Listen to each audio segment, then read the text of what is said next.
Ens trobem a la llibreria Bolibloc, que és una llibreria emblemàtica del barri situat entre Sagrada Família, Baix Guinardó i el que és Sant Martí.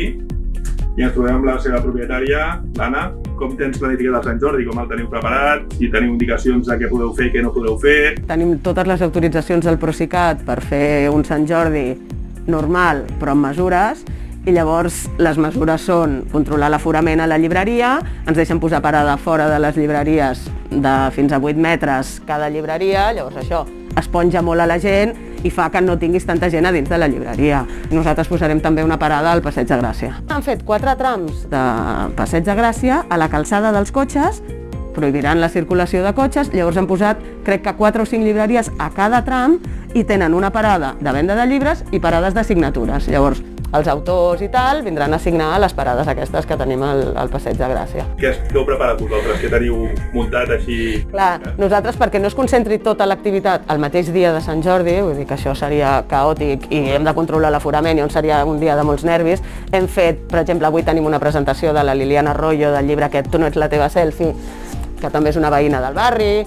Després, el dia 21, dimecres, a les 4:30, ve el Gerard Quintana també a signar el seu llibre, que és L'home que va viure 2 vegades, que el Gerard Quintana vingui al barri. El mateix dia 21 fem una activitat infantil, també amb una autora del barri. Nosaltres sempre apostem molt per als autors del barri, la proximitat, vull dir, clar, fa 25 anys que estem aquí i som molt pro barri. Això de que aposteu sempre pel barri és un punt molt interessant, no? Perquè nosaltres també fa anys que estem al barri, també estem a les comarques de Sagrada Família, intentem també estar a les fires del barri i tal. És importantíssim tenir relació amb els veïns del barri, amb els comerciants del barri. L'any passat pensa que al Sant Jordi estàvem les llibreries tancades, totalment.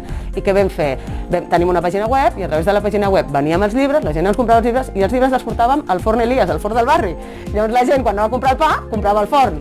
Va ser la manera de fer arribar els llibres als nostres clients del barri. I no només clients i comerços i tal, sinó també els autors del barri. Intentem cuidar-los molt. Vull dir, aquí al barri tenim el Joaquim Carbó, que és un senyor que tota la vida ha escrit un munt de llibres infantils, del Felip Marlot, el Miquelet, és el fundador de Cavall Fort, vull dir que viu aquí mateix, és superamic nostre, vull dir que nosaltres encantats de promocionar els seus llibres, vull dir de que sigui client, de que sigui amic. Des de la pandèmia els clients s'han volcat amb les llibreries de barri, vull dir que això és, estarem infinitament agraïts, vull dir, és una passada, és una passada. Bueno, és maco, no?, que també després d'una feina de tants anys, no?, la gent es torni quan tu estàs en un moment una mica més delicat, no?, que també és maco que la gent es respongui d'aquesta manera, no?, i també emociona.